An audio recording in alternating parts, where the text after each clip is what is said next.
पिछले पार्ट में हमने देखा था कि सोयांग हंगवन जुन को ये बोल रहा था कि उसे लगता है कि शायद उसे उस क्रिएचर के साथ इंटीमेसी बनाना चाहिए ताकि वो शायद उस वजह से वो क्रिएचर अपना असली रूप में आ जाए, जिस वजह से हंगवन जुन और भी बहुत ही ज़्यादा परेशान रहने लगा था। उसने चाइना की और लगभग पूरे वर्ल्ड की सारे लाइब्रेरी को सर्च कर लिया था, लेकिन उसे वो बुक कहीं नहीं मिला जिससे कि उस क्रिएचर को कैसे इंसान में बदला जाए वो लिखा हो। लेकिन हंगवन जुन ने हार नहीं मानी। देखते ही देखते 3 हफ्तों में और हफ्ते महीने में बदल गए। इस एक हफ्ते में हंगवन जुन ने कहाँ कहाँ नहीं ढूंढा उस बुक के लिए, लेकिन उसे वो बुक कहीं भी नहीं मिला। और ऊपर से वैन रूहान के आदमी हंगवन जुन को पागलों की तरफ ढूंढ रहे थे, और हंगवन जुन ऐसे ही उन लोगों के सामने नहीं आ सकता था जब तक कि वो उस क्रिएचर को लेकर कुछ इंतज़ाम ना कर ले। इसीलिए वो वैन रूहान के लोगों से छुप कर ढूंढ रहा था। एक दो बार तो ऐसा हुआ था कि हंगवन जुन वैन रूहान के आदमियों के हाथों से पकड़ा जाते जाते बचा। जब भी हंगवन जुन वापस लौट के आता तब वो उस क्रिएचर की तरफ देखता। वो क्रिएचर उसे फिर से एक उम्मीद भरी आवाज़ से पूछता था कि क्या तुम्हें मिला, लेकिन हंगवन जुन नाम में सिर हिला देता था। वो देख पाता था कि वो क्रिएचर उदास हो गया है। हंगवन जुन को उसका उदासी देखकर कुछ अच्छा तो नहीं लगता था, लेकिन वो क्या कर सकता था। अगर वो क्रिएचर बोल नहीं पाता तो शायद हंगवन जुन अब तक उसे उस गहरे डीप ओशियन में छोड़ आते। लेकिन जब कोई चीज़ खुद हंगवन जुन को बार बार रिक्वेस्ट कर रहा है और उसे ये कह रहा है कि उसके साथ उसका पिछले जन्म का कोई रिश्ता है, तो वो कैसे उसे इनकार करते। कहीं ना कहीं हंगवन जुन के मन में भी यह उम्मीद था कि शायद ये जीव सच बोल रहा है। और ऊपर से सोयांग हंगवन जुन को बार बार ये बोल रहा था कि उसे उसके साथ थोड़ा सा क्लोज रिलेशन रखना होगा, क्योंकि सोयांग को ये लगता था कि जैसे हंगवन जुन की किस करने के बाद ही उस क्रिएचर ने अपना आवाज़ वापस पाया, तो क्या पता हंगवन जुन के टच करने के बाद वो क्रिएचर अपना असली रूप में आ जाए। लेकिन हंगवन जुन को ये काफ़ी क्रीपी साउंड करता था। वो कैसे एक ऐसे जानवर के साथ अपना रिश्ता बनाए, उसके साथ उसका पास जाए, उसके साथ वो सब थिंक करे। हंगवन जुन को अंदर से उल्टियाँ आने लगता था जब भी वो उस जानवर के पास जाने की कोशिश करता था। हाँ, इन कुछ दिनों में हंगवन जुन ने सोयांग के बातों को नोटिस किया था कि सोयांग बड़े ही सीरियस होकर हंगवन जुन को वो एडवाइस दे रहा था। पहले तो हंगवन जुन सोयांग पर गुस्सा करता था, लेकिन जब उसने देखा कि सोयांग इस बात को लेकर सीरियस है और सोयांग के साथ साथ सोंगलैन भी अब सोयांग की बातों में हाँ मिला रहा था, तब कहीं ना कहीं जाके हंगवन जुन को ये लगा था कि उसे उस जानवर के साथ थोड़ा सा क्लोजली रहना होगा। इसी वजह से हंगवन जुन ने 1-2 बार कोशिश भी किया था, लेकिन उसका सारा कोशिश ऐसे अधूरा रह गया था क्योंकि वो उस जानवर के ज़्यादा क्लोज जा ही नहीं पा रहा था। जब हंगवन जुन उस जीव के कोशिश जाने की कोशिश करता था, वो देखता था कि उस जीव के आंखों में एक अजीब सा चमक और अजीब सा खुशी है, जो कि हंगवन जुन को अच्छा तो फील करवाता था, लेकिन पता नहीं उसके दिल में क्या था। वो हर वक्त यही सोचता था कि वो ऐसे कैसे ऐसे जीव के साथ रिश्ता बना सके। यहाँ तक कि लड़कियों जैसा कोई बात भी नहीं है। लड़कियाँ तो छोड़ो, हंगवन जुन को खुद ही नहीं पता था कि उसे लड़की या फिर लड़के कौन सा पसंद है। लेकिन वो जीव अगर थोड़ा सा लड़कों की तरफ भी होता, इंसान की तरह होता, तो भी शायद हंगवन जुन ट्राई कर सकता था। लेकिन ऐसे हंगवन जुन को तो सोच के ही घिन आता था। आज भी हंगवन जुन एक जगह से रिसर्च करके वापस लौटा था और रात को वो बहुत ही ज़्यादा थक गया था, इसीलिए वो अपने कमरे में सो रहा था। अचानक से हंगवन जुन को एक ड्रीम आता है। उस ड्रीम में उसे कुछ फ्लैशबैक आया था। हंगवन जुन एक बड़ी सी पहाड़ी के चोटी पर खड़ा है और किसी को बचाने की कोशिश कर रहा है, लेकिन इसकी वजह से हंगवन जुन खुद बहुत ही ज़्यादा जख्मी हो गया था। उसके बॉडी के जगह जगह से ब्लड निकल रहे थे और हंगवन जुन खुद को सही से खड़े रहने की कोशिश कर रहा था। वो बार बार किसी को आवाज़ दे रहा था कि वापस आ जाओ, प्लीज़ तुम वापस आ जाओ। और कुछ ही देर बाद उसके सामने एक इंसान खड़ा हुआ था। उसके साथ अचानक से एक हादसा हो गया और हंगवन जुन जोर से चिल्ला के उठा, वेंग। उसके बाद हंगवन जुन को एक और फ्लैशबैक सपना आया, जिसमें हंगवन जुन देख रहा था कि वो अपना आखिरी सांसें गिन रहा है और कुछ लोग एक किताब को अपना हाथों में लेकर खड़ा है। एक आदमी कह रहा है, अंकल, इस किताब के पन्नों में वो सारा उपाय लिखा जाएगा, वो दोनों फिर से एक होंगे, लेकिन हम ये करेंगे कैसे। तभी अचानक से हवा में कोई लेडी अपीयर होती है। वो खुद को बाओसन सेरेन बताती है, जिसके आगे सब लोग अपना सिर झुकाए खड़े हो गए थे। बाओसन सेरेन कहती है, मैं करूँगी ये सब कुछ, उस किताब को मैं फुलफिल करूँगी। उस किताब में वो सारे उपाय होंगे और उस किताब को सुरक्षित तुम लोगों को करना होगा। ये कह के बाओसन सेरेन हवा में अपना हाथ को हिलाया और उस किताब में अपने आप कुछ लिखावटें और कुछ चित्र बनने लगे। उस सीन के बाद हंगवन जुन को एक और फ्लैशबैक सपना आता है, जिसमें कि एक आदमी जो कि बिल्कुल हंग वॉन जुन की तरह ही दिखता है और कुछ एंशिएंट रोब पहने हुए है, वो एक किताब को हाथ में लेते हुए कहता है, आज से इस किताब को सुरक्षित करने की जिम्मेदारी मेरा है। मैं इमोर्टलिटी प्राप्त करूँगा और मैं हमेशा के लिए इस किताब का हिफाजत करूँगा। इसे हमारी चीनी लाइब्रेरी के फॉरबिडन एरिया पे मैं ले जाऊंगा और मैं हमेशा इसका हिफाजत करूंगा जब तक कि इस किताब का असली मालिक इस तक पहुंच नहीं जाता। ये करके उस इंसान ने एक बूढ़े इंसान की तरफ पो किया और फिर वहाँ से निकल गया। हंग वॉन जुन जो कि सपना देख रहा था और इधर उधर उथल पुथल कर रहा था। जब खिड़की से सूरज की किरणें उसके मुंह पर पड़ता है तब उसका आंखें खुल जाता है। जब वो अपना आंखें खोलता है तब उसे याद तो था कि उसने कुछ सपना देखा था, लेकिन उसने क्या सपना देखा था उसे बिल्कुल भी याद नहीं आता। वो बार बार अपना दिमाग में चोट डालता है।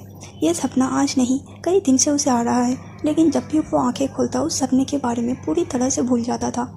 और हंग वॉन जुन को ऐसा फील होता था कि मानो ये कोई सपना नहीं, यह हकीकत है जो कि हंग वॉन जुन के साथ रियलिटी में हो रहा है। वो खुद को उस जगह पर फील कर पा रहा था और उस पेन को फील कर पा रहा था।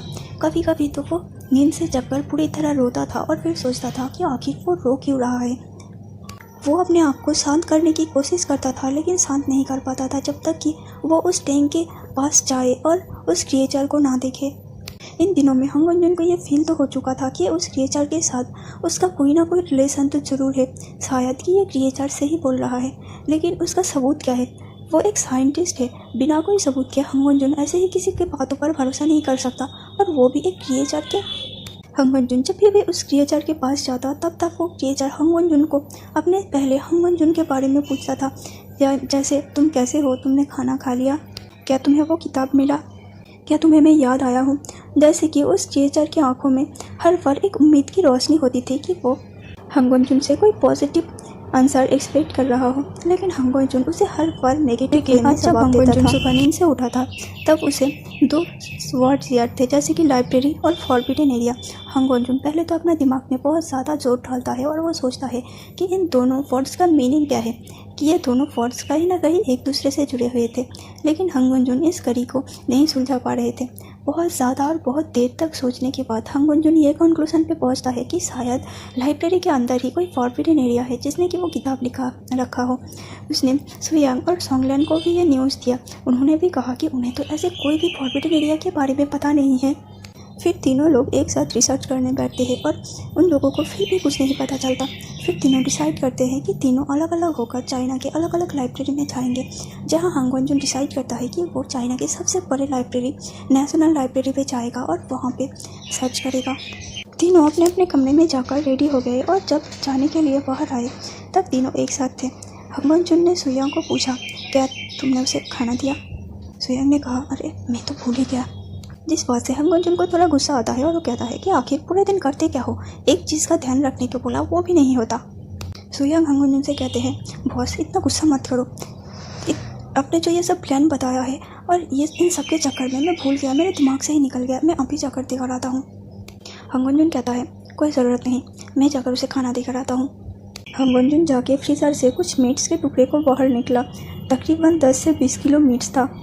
वो देखकर सुयांग और सोंगलैन दोनों हैरान हो गए। सोंगलैन ने अजीब तरीके से पूछा, बॉस क्या आप उसे ये खाना देने वाले हो, और आपने ये कब मंगवाया? तब हंग वॉन जुन कहता है, मैंने कल ही ये मंगवाया था। सुयांग कहता है, लेकिन बॉस वो बोली। हंग वॉन जुन उसे रिप्लाई करता है कि उसने कल कहा था कि उसे मीट खाने की क्रेविंग हो रहा है, इसीलिए मैंने मीट ले आया था। उसके बातों को तुरंत पकड़ते हुए सुयांग कहता है, रहा है, यानी कि वो एक लड़का है?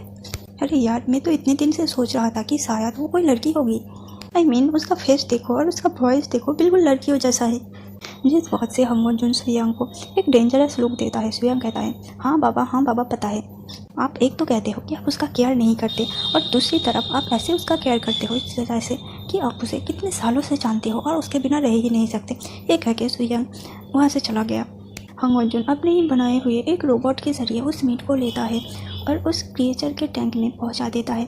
जब उस क्रिएचर के सामने मीट लगाया जाता है और उसे मीट की खुशबू आता है तो उसे बहुत ही ज़्यादा खुशी होता है और वो खुशी से अपने टेंट्रिकल्स को हिलाने लगते हैं। वो हंग वॉन जुन की तरफ देखता है और एक स्माइल देता है और अपना दांत निकाल के कहता है, क्या तुम मेरे लिए मीट लाए हो? हंग वॉन जुन उसे कहता है, क्या तुम्हें दिख नहीं रहा है? दरअसल इन कुछ दिनों में हंग वॉन जुन इतना परेशान हो गया था कि वो उस क्रिएचर से सीधे मुख बात ही नहीं करता था। लेकिन उस क्रिएचर को तो इस बात की ही खुशी थी कि हंग वनजुन कम से कम उसके साथ बात तो कर रहा है। जब वो हंग वनजुन की तरफ देखता है और अपना दांत निकलता है, तब हंग वनजुन कहता है, प्लीज़ मेरे सामने ऐसे मत खाओ, और हाँ, मेरे सामने ऐसे दांत मत दिखाया करो, कितनी बार कहा है तुम्हें। ये कह के हंग वनजुन वहाँ से निकल जाता है। रूम से निकलने से पहले हंग वनजुन एक बार फिर उसकी तरफ देखता है और कहता है कि देखो, आज हम कोई घर पे नहीं रहने वाले हैं, तो प्लीज़ तुम अपने ये जो आवाज़ है उसे कम करना, और हाँ, यहाँ से निकलने की बिल्कुल भी कोशिश मत करना। अगर मैंने लौट के देखा कि तुम यहाँ से बाहर निकलने की कोशिश कर रहे हो तो फिर तुम्हारे लिए अच्छा नहीं होगा। ये कह के हंग वनजुन वहाँ से निकल गया। लेकिन उस क्रिएचर को उसके बारे में, उसके बातों से कोई फ़र्क ही नहीं पड़ने वाला था। उसके सामने उसका मीट आ गया था।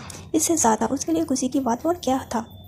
वो खुशी से उस मीट को सूंघता है और यम्मी ये कह के वो उस मीट को बिल्कुल फुक्खरों की तरह और किसी राक्षस की तरफ खाने लगता है। जब से उस क्रिएचर को कोई रोहन के लैब में ले जाया गया था, तब से ही उस क्रिएचर को कुछ कैप्सूल्स खिलाया जा रहा था, जिसकी वजह से उस क्रिएचर्स के हंगर को कंट्रोल किया जाता था। लेकिन लन वंगजी जब उसे यहाँ लाया था, तब उसने पहले उसे वही कैप्सूल खिलाया था, और उस कैप्सूल खाते खाते उस क्रिएचर के मुंह पक गया था। इसीलिए उसने हंग वनजुन से कहा था कि वो मीट खाना चाहता था, और अगले ही दिन हंग वनजुन उसके लिए मीट लाया था। हंग वनजुन जब बाहर निकलता है, तब सोंगलन वहाँ खड़ा था। वो हंग वनजुन से कहता है, बॉस, क्या उससे ऐसे बात करना ज़रूरी है? I mean, उसने तो अब तक किसी को भी हार्म नहीं किया, और फिर अब उसके साथ ऐसे हर्षली क्यों पेश आते हो? हंग वनजुन कहता है, क्या तुमने देखा नहीं कि उसके साथ जब भी अच्छे से बात किया जाता है, वो खुद को बच्चों जैसा बना लेता है और बच्चों जैसा हरकतें करता है। उसके अंदर इस दुनिया को देखने की क्रेविंग जग गया है। वो इस नई दुनिया में आके यहाँ देखना चाहता था। इसी वजह से वो एक दो बार टैंक से निकलने की कोशिश भी कर चुका है। अगर मैं उसके साथ ऐसे हार्शली पेश ना आऊँ तो पता नहीं वो अब तक कहाँ चला गया होता यहाँ से बाहर निकल कर। तब सोंगलन कहता है, लेकिन बॉस, उसने तो कहा था कि वो आपका पार्टनर है और आप उसका पार्टनर हो, और मुझे नहीं लगता कि वो यहाँ से छोड़कर कभी भी जाएगा। हंग वनजुन तब कुछ नहीं कहता और सोंगलन को कहता है, अब चलो। ये कहकर दोनों निकल जाते हैं। कुछ देर बाद हंग वनजुन छुपते छुपाते उस चाइना नेशनल लाइब्रेरी में पहुंच गया था। वो जाके रिसेप्शनिस्ट से पूछता है, लाइब्रेरियन से पूछता है कि क्या यहाँ पर कोई फॉरबिडन एरिया है। लेकिन लाइब्रेरियन उसे कहता है कि नहीं, यहाँ पर ऐसा कोई जगह नहीं है। तो हंग वनजुन एक बुक लेने के बहाने से लाइब्रेरी में एंटर करता है। उसने अपने साथ कुछ छोटे छोटे ड्रोन कैमरा लाया था, जो कि जिसमें साइलेंसर लगा हुआ था, और जिससे हंग वनजुन अपने लैपटॉप के ज़रिए कंट्रोल कर सकता था। ये हंग वनजुन ने कुछ दिन पहले ही डिज़ाइन किया था, और देखो आज ये हंग वनजुन का काम भी आ गया है। उसने तो ऐसे ड्रोन सुयम और सोंगलन को भी दिया है, ताकि वो लोग भी जहाँ जहाँ जा रहे हैं वहाँ की अच्छी तरह से रिसर्च कर सके। तकरीबन 2 घंटे तक हंग वनजुन उस जगह की छानबीन करता है, लेकिन उसे ऐसा कोई भी डाउटफुल प्लेस नहीं दिखता। जब भी वो अपने कैमरा को वापस बुलाने वाले थे, तब भी उसने देखा कि एक कैमरा से एक अजीब सी फुटेज निकल रहा है, जिसमें एक जगह है, उस जगह से अजीब सा रोशनी निकल रहा है। हंग वनजुन ने गलती से उस कैमरा से उस जगह पर हिट कर दिया था, जिसके बाद ही शायद वो रोशनी निकल रहा था। हंग वनजुन बिना किसी देरी किए तुरंत उस जगह पर चला जाता है। जाते जाते उसने अपने सारे ड्रोन कैमरा को अपने पास बुला लिया था और सबको अपने पॉकेट में भर लिया था। हंग वनजुन उस जगह पर पहुंच जाता है और उस जगह को खोलने की कोशिश करता है, लेकिन वो खोल नहीं पाता। तब फिर अचानक से वो इधर उधर टच करके देख ही रहा था कि एक रोशनी आता है और उसे अंदर खींच लेता है। हंग वनजुन पूरी तरह से हैरान हो गया था। वहाँ हर जगह लाइट ही लाइट था, और ऐसा लग रहा था कि मानो ये कोई अलग ही दुनिया है। हंग वनजुन सोच ही नहीं पा रहा था कि आखिर ये क्या है। वो इतना बड़ा साइंटिस्ट था, उसने साइंस के अलावा आज तक किसी भी चीज़ पर भरोसा नहीं किया था, लेकिन उसके सामने अब एक से एक सरप्राइज आ रहा है। पहले तो वो अजीब सा फूलने वाला क्रिएचर, और उसके बाद ये लाइब्रेरी। हंग वनजुन उस रोशनी में अपने आँखें को थोड़ा सा ढकते हैं, अपने आँखों को मचलते हैं और फिर से अपने आँखों को खोलता है। वो इधर उधर देखने की कोशिश करता है, तभी वो अपने पीछे मुड़ता है और देखता है ये इंसान हंग वनजुन को कुछ जाना पहचाना लग रहा था। तभी हंग वनजुन को देखकर वो इंसान अपना आंखें खोलता है और कहता है, अचानक से हंग वनजुन को याद आ गया कि अरे हाँ, ये इंसान तो कुछ दिनों से हंग वनजुन के सपनों में आता है। तो क्या इसका मतलब ये कि हंग वनजुन सपना नहीं बल्कि वो सच था? वो सपने में जो कुछ भी देख रहा था वो एक वक्त सच में हुआ था। उस इंसान से हंग वनजुन पूछता है कि तुम कौन हो? वो इंसान कहता है कि तुमने नहीं पहचाना, तुम्हें अब तक अपनी मेमोरी नहीं मिला। हंग वनजुन कहता है कि कौन सा मेमोरी और कौन हो तुम कुछ दिनों से मेरे सपने में क्यों आते थे? मुझे तुम्हारा सपना आता था। तब वो इंसान कहता है कि वो सपना तुम्हें मैं ही दिखाया करता था। मैं तुम्हारे सपने में हर रोज़ जाता था और तुम्हें वो चीज़ दिखाने की कोशिश करता था। हंगन जुन हैरान होकर उसकी तरफ देखता है, मानो वो पूछना चाहता है कि आखिर ये इंसान क्या बकवास कर रहा है। लेकिन वो इंसान मानो हंगन जुन के बातों को समझ पा रहा था और कह रहा था, ये बकवास नहीं है वांगजी, ये सब कुछ सही है मेरे भाई। हंगन जुन हैरान हो जाता है और कहता है, भाई पहले तो उस रिएचार ने कहा कि मैं इसका पार्टनर हूँ और अब तुम कह रहे हो कि मैं तुम्हारा भाई हूँ। क्या मुझे मजाक समझ के रखा है तुम लोगों ने? क्या ये तुम लोगों का कोई प्लान है? हंगन जुन जो कि इतना बड़ा साइंटिस्ट था, उसका दिमाग ने काम करना ही बंद कर दिया था। उसके आसपास जो कुछ भी हो रहा था वो कुछ भी प्रोसेस ही नहीं कर पा रहा था।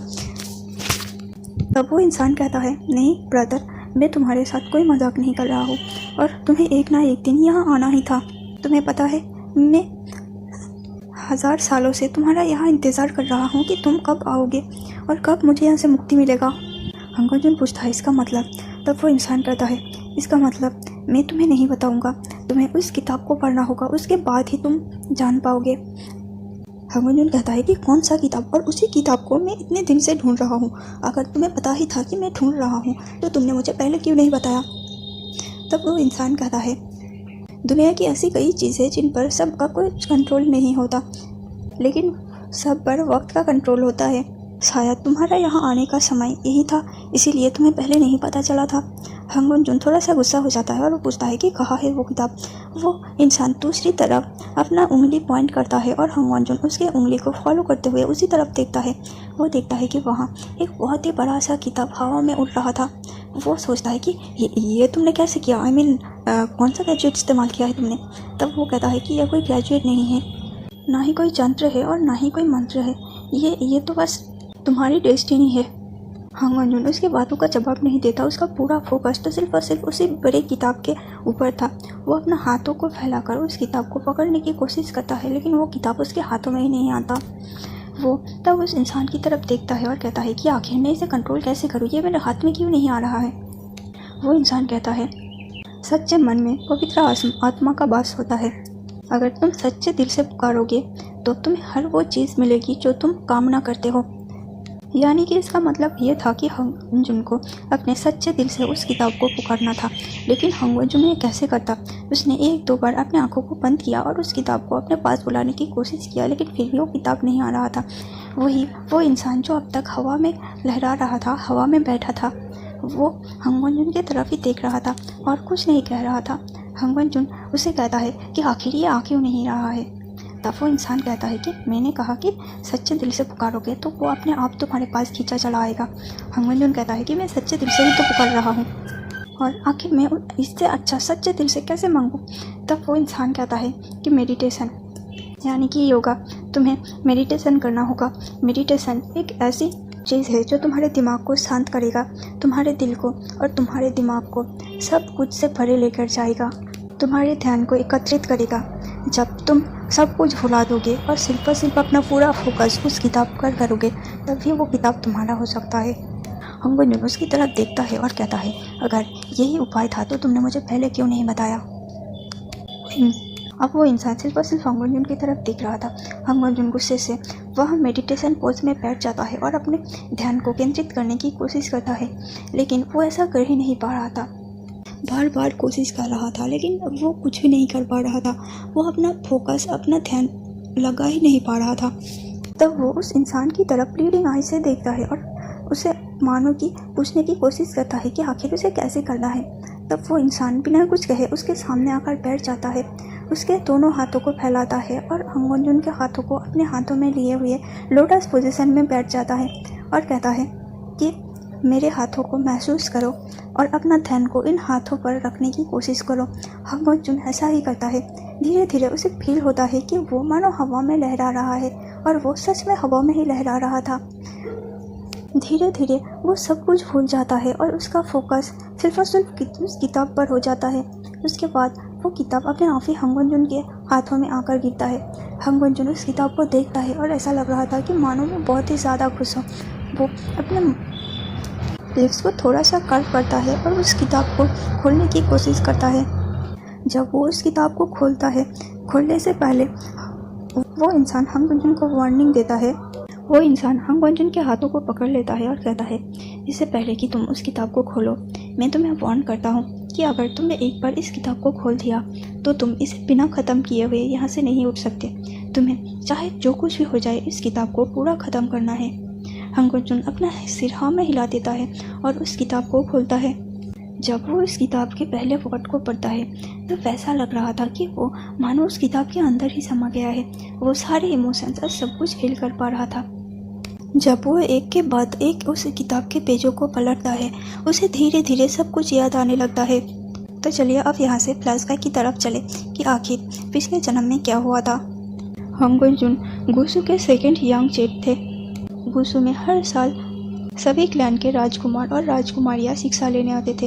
इस बार हंग वंजुन 18 साल का था और उसे इस बार भी हर क्लैन से एक एक राजकुमार और राजकुमारियों को गुसू क्लैन में पढ़ने के लिए आना था। लेकिन इस बार एक ऐसा इंसान आया था उस गुसू क्लैन में व्याख्यान लेने के लिए जिसकी उम्मीद लन वंगजी ने तो कभी भी नहीं किया था। वो इंसान इतना ज़्यादा नॉटी और शेमलेस था। वो हर वक्त लन वंगजी को फॉलो किया करता था और हर वक्त उसे टीचिंग किया करता था। वो उसे कहता था कि वो उसे तो अपना दोस्त बनाना चाहता है। हंग वंजुन जो कि पहले ये सब कुछ अवॉइड करता था और उस लड़के को पहले फूटी आग भी नहीं बांटता था, धीरे धीरे पता नहीं उसे उस लड़के से कैसे प्यार हो गया। हाँ, शायद ये प्यार ही था, क्योंकि जब भी वो देखता था कि वो लड़का किसी और के साथ बात कर रहा है, फ्रेंडली होकर या फिर किसी और के बॉडी पर टच कर रहा है, तब हंग वंजुन को बहुत ही ज़्यादा गुस्सा आता था।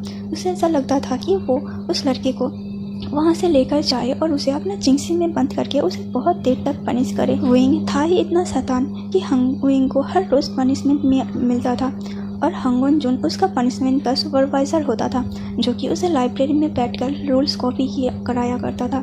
जिस बात से विंग हंग वंजुन को कभी कभी बहुत ही ज़्यादा कंप्लेन किया करता था कि हंग वंजुन एक कोल्ड हार्टेड और बहुत ही ज़्यादा बेरहम इंसान है। आखिर वो विंग जैसे इंसान को कैसे इतने बड़े और इतनी बार रूल्स को कॉपी करवा सकता है।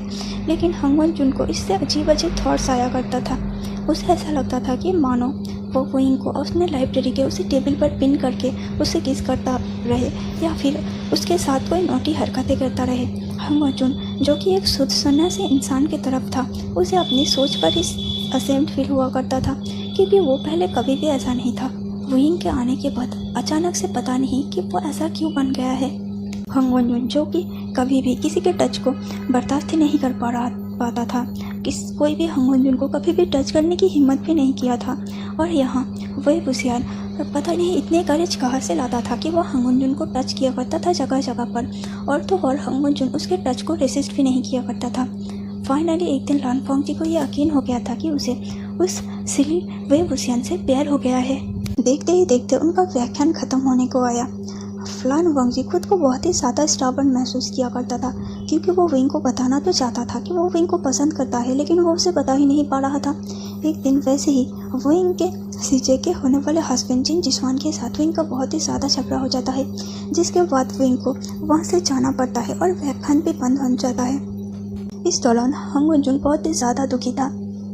वो अपने आप पर गुस्सा था कि आखिर वो ऐसा पर्सन क्यों है कि वो विंग की तरफ नहीं है। अगर वो विंग की तरह होता तो शायद आज वो विंग को अपने दिल की बातें खुलकर कह सकता था और विंग को रोक सकता था, लेकिन उसकी ये ना बोलने की बीमारी उसको ऐसे हालत पर खड़ा कर देगा, हंग वंजुन को यकीन ही नहीं था।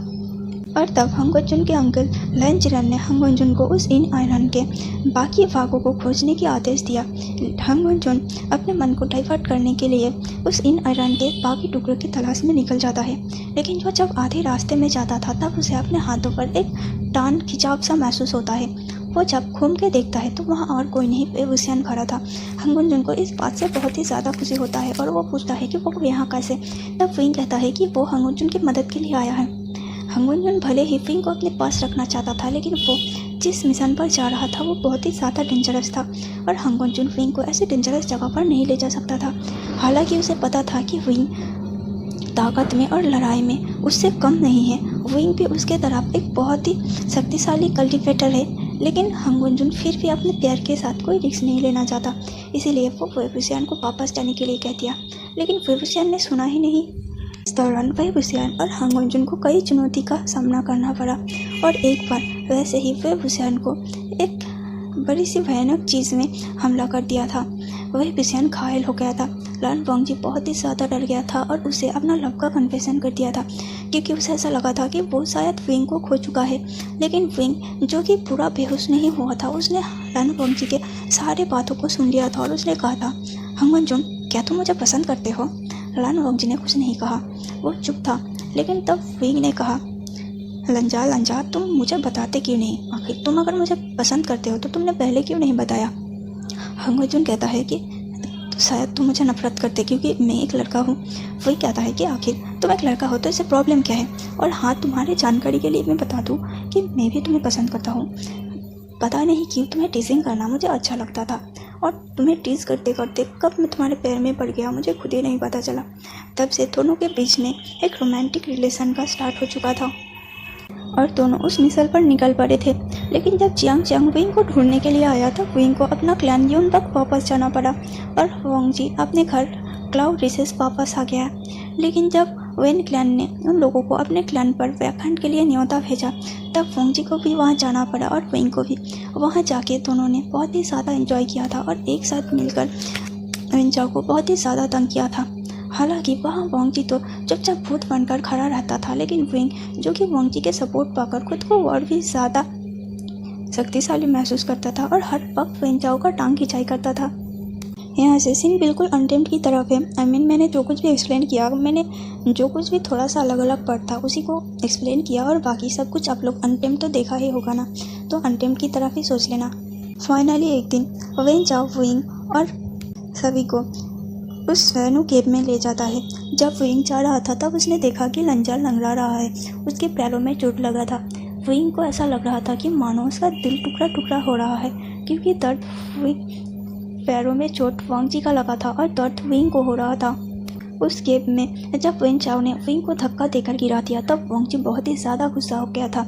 अगर एक सेकंड के लिए कोई उसे नहीं रोकता तो शायद वो वेंचाओ का सिर उसके धड़ से अलग कर देता। उसके बाद जब उस केव में विंग और वोंगजी एक साथ बंद हो गए थे तब विंग और वोंगजी दोनों ने ही एक साथ बहुत ही ज़्यादा क्वालिटी टाइम स्पेंड किया था। दोनों को ही ऐसा सोचना था, दोनों का ही, कि ये टाइम यहीं पर थम जाए और कभी भी यह सफ़र ख़त्म ना हो। लेकिन शायद किस्मत ने उन लोगों के लिए कुछ और ही डिसाइड किया था।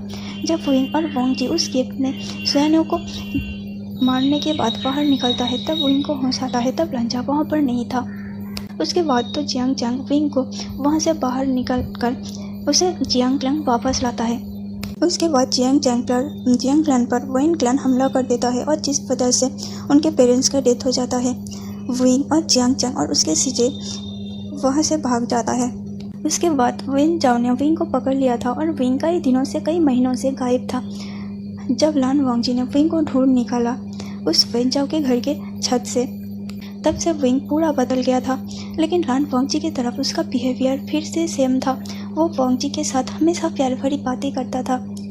लेकिन उसके बाद अचानक से दोनों की ज़िंदगी पूरी तरह से बदल गया, क्योंकि जब वेन क्लैन के उस मासूम लोगों पर जिन क्लैन हमला कर रहे थे तब विंग ये सब कुछ चुपचाप नहीं सह सकता था। वेन रूहान को मारने में विंग का बहुत ही बड़ा हाथ था और विंग उस मासूम लोगों के साथ ऐसे अविचार होते हुए नहीं देख सकता था। उसने सबके साथ लड़ाई किया और वेन क्लैन के मासूम लोगों को अपने साथ ले जाने की तैयारी किया। जब वोंगजी विंग को रोकने के लिए गया तब दोनों के बीच एक बहुत ही ज़्यादा कंफर्टेबल साइलेंस था। वोंगजी ने कहा, विंग प्लीज़ रुक जाओ। विंग ने कहा, लंजा, अगर तुम यहाँ आज मुझे मार भी देते हो तो मुझे इस बात का खुशी होगा कि मैं किसी और के नहीं बल्कि अपने पैर की हाथों से अपना जान गंवा रहा हूँ। लंजा, भले ही मैं तुमसे प्यार करता हूँ लेकिन मैं इस मासूम लोगों को ऐसे नहीं देख सकता। तुम्हें पता है मैं भी इन्हीं की तरह मासूम और बेसहारा था। मैं सड़कों पर भटका करता था और डॉग से खाना छीन कर खाता था। मेरे पास मेरे पेरेंट्स की डेथ के बाद रहने के लिए भी जगह नहीं था। जब तक कि जियांग अंकल ने मुझे नहीं ढूंढा और मुझे अपने साथ जियांग क्लैन नहीं लेकर आया, मैं अपने जैसा इन लोगों की हालत होते हुए नहीं देख सकता। लंजा, तुम देख सकते हो ये लोग कितना मासूम है, इन लोगों का सहारा की ज़रूरत है और मैं बनूंगा इन लोगों का सहारा। वहाँ से सबको लेकर चला जाता है और वोंगजी अपना छतरी को फेंक कर वहीं पर बारिश में भीग कर रोता रहता है। उसके बाद अचानक से एक दिन वोंगजी के साथ विंग का मुलाकात होता है इलिंग की बाजार पर और वोंगजी विंग के साथ जाता है। वहाँ पर दोनों विंग को ठीक करते हैं और वोंगजी विंग के साथ बहुत ही ज़्यादा लवी टाइम स्पेंड किया करता है। उसके बाद वोंगजी तो वहाँ पर अक्सर जाता रहता था।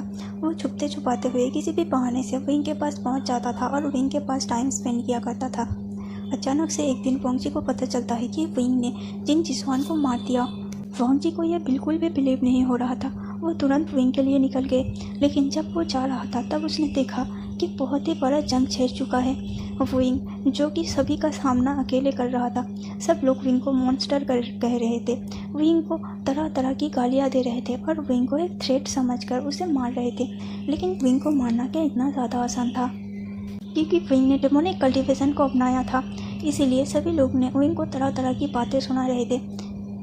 वोंगजी ने देखा कि विंग के सिजे विंग के हाथों में ही अपना दम कर देते हैं, जिसके बाद विंग पूरी तरह से टूट जाता है और वो अपने असली फॉर्म में आ जाता है। वो अपना चैंचिंग को बाहर निकालता है और उसे बजाने लगता है, जिसमें कि एक काला धुआं निकलता है और सबको घेर लेता है।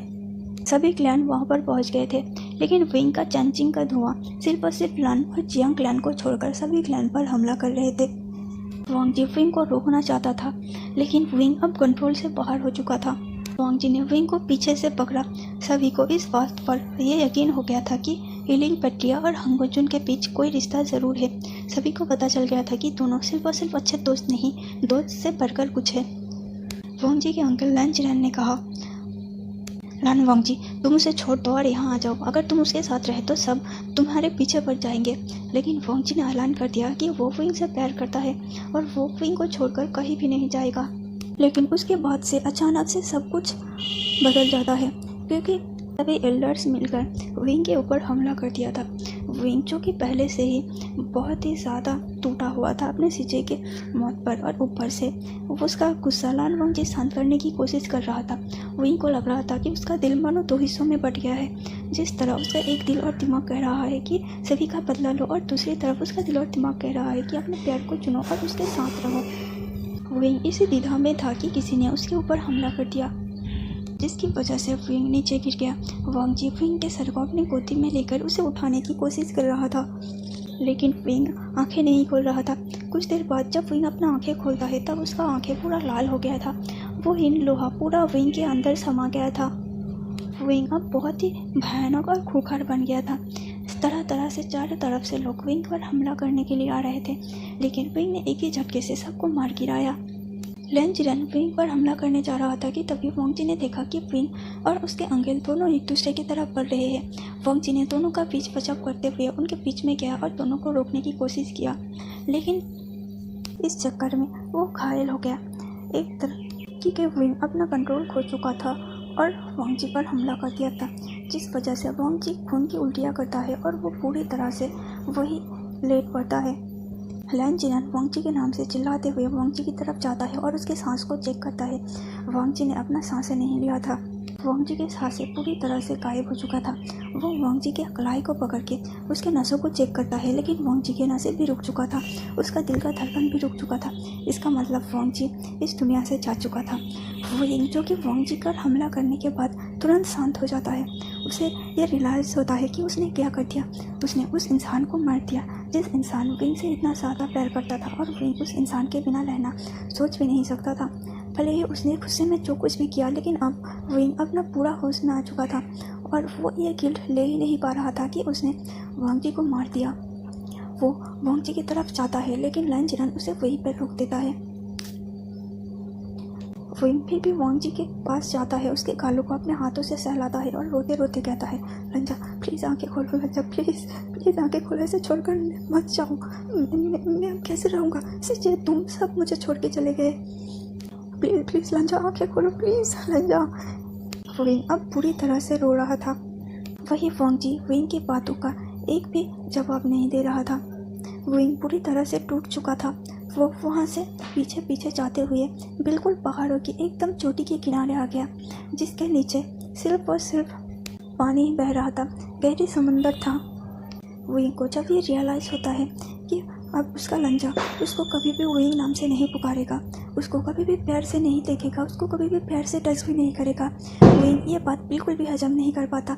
वो तुरंत उस पहाड़ी के चोटी से छलांग लगा देता है और उस गहरी समंदर में समा जाता है। वही जेओजुन वोंगजी को संभालने में व्यस्त था। जब उसने देखा कि विंग वहाँ से नीचे गिर रहा है, वो तुरंत विंग को बचाने के लिए गया। क्योंकि उसे पता था कि उसका भाई का आखिरी इच्छा शायद यही होगा कि वो अपने प्यार को सबके सामने साथ हंसता खेलता हुआ देखे। वो उसका भाई ये बिल्कुल भी नहीं चाहेगा कि जिस इंसान से वो प्यार करता था वो उसकी वजह से अपना जान वैसे दे दे। उसका भाई को अगर पता चला तो वो शायद मरने के बाद भी उसका आत्मा को शांति नहीं मिलेगा। इसीलिए जेवुजुन तुरंत उस चौबारे पर से छलांग लगा देता है और विंग को बचाने की कोशिश करता है। उसने कैसे भी करके विंग को बचा तो लिया था, लेकिन विंग अब पूरी तरह से अपना कॉन्शियस खो चुका था। विंग का जीने का अब कोई मकसद ही नहीं था और विंग खुद भी नहीं जीना चाहता था। विंग को कुछ देर बाद जब होश आता है तब वो अपने प्यार को अपने पास पड़ा हुआ देखता है और वो फिर से टूट जाता है।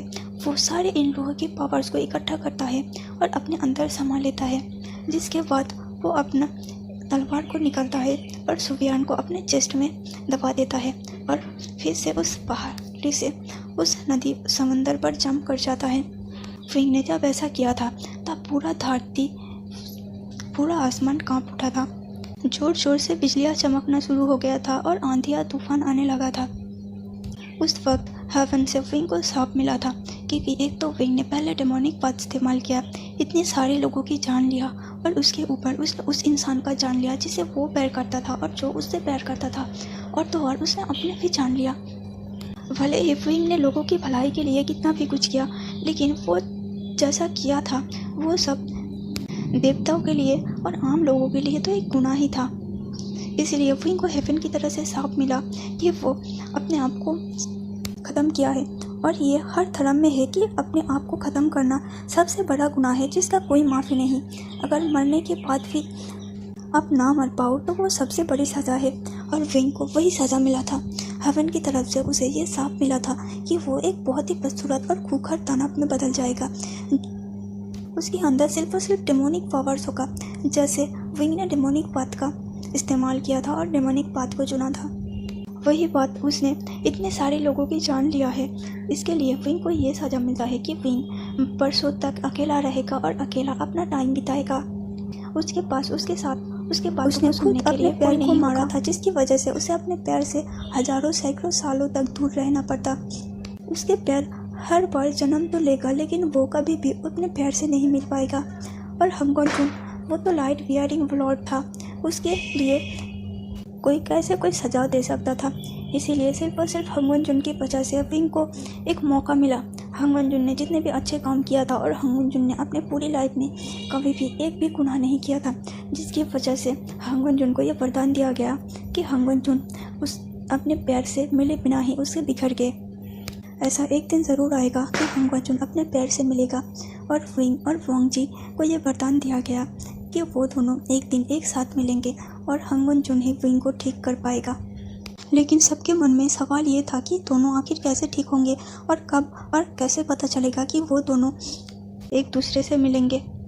और अगर दोनों को ही पता ना चला तो, क्योंकि विंग तो एक दानव में बदल गया था और वोंगजी हंगोंजुन वो तो रिबर्थ लेने वाला था। जब उन दोनों को यह श्राप और वरदान दोनों मिला तब सबको अपना गलतियाँ रियलाइज़ हो रहा था। सब लोग समझ गए थे कि शायद वो विंग को दोषी ठहराकर कहीं ना कहीं खुद भी दोषी थे। इसीलिए लैन जिरैन और जेवुजुन डिसाइड करते हैं कि वो दोनों उन दोनों को फिर से मिला के रहेंगे। लेकिन वो दोनों कैसे मिलाते? रिबर्थ तो सिर्फ वोंगजी का होना था, और वही जेवुजुन और लैन जिरैन अगर उन दोनों का रिबर्थ वही टाइम पे नहीं हुआ तो तब सभी लोग मिलकर बाओसन सिरन को याद करते हैं, जो कि विंग के ग्रैंडमा थी। विंग के ग्रैंडमा आती है और बताती है कि वो उस किताब में वो सारी चीज़ लिख देंगी जो कि विंग और वोंगजी को एक दूसरे से मिलाने में मदद करेंगे, और किसी को इस किताब की रखवाली करनी पड़ेगी। तब जेवुजुन कहता है कि वो करेगा, लेकिन कैसे? वो भी तो एक इंसान ही है ना। अगर उसका वक्त आएगा तो वो भी इस दुनिया से चला जाएगा, उसके बाद कौन उस किताब का रखवाली करेगा?